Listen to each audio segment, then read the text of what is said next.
திருக்குறள் மாநாடு பெரியார் நடத்தினா யார் நடத்தினாங்கன்னு கேட்கிறாரு. 1921 திருக்குறளை யார் உயிர்ப்பிச்சு கொண்டு வந்தது? தமிழறிஞர்கள். 1921ஆம் ஆண்டு பச்சையப்பன் கல்லூரியில் தமிழறிஞர்கள் கூடி மறைமலைஞர் தலைமையில் கூடி திருக்குறள் ஆண்டு திருவள்ளுவர் ஆண்டுன்னு படிக்கணும், திருக்குறள் எல்லாரும் படிக்கணும் என்று சொல்லி பேசக்கூடாது, குறுக்க யாரும் அப்புறம் பேசுங்க அப்படின்னு சொல்லி அவங்க கொண்டு வந்து திருவள்ளுவர் ஆண்டு. திருவள்ளுவரை பரப்பியர்கள் அந்த தமிழ் அறிஞர்கள், தமிழ் உணர்வாளர்கள். ஒரே ஒரு மாநாடு போட்டார் 40களில் பெரியாரு.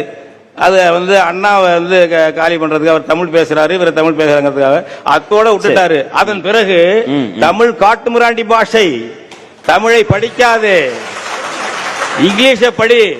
நான் பக்கம் எடுத்து காட்டுவேன், பக்கத்தோட பக்கம் சீர்திருத்தம் கொண்டு வந்தது யார்? யார்? பெரியார். தமிழ் காட்டுமிராண்டி பாஷை, தமிழ் எழுத்து சீர்திருத்தம் கொண்டு வந்தது யார்? குருசாமி, குத்தூசி குருசாமி.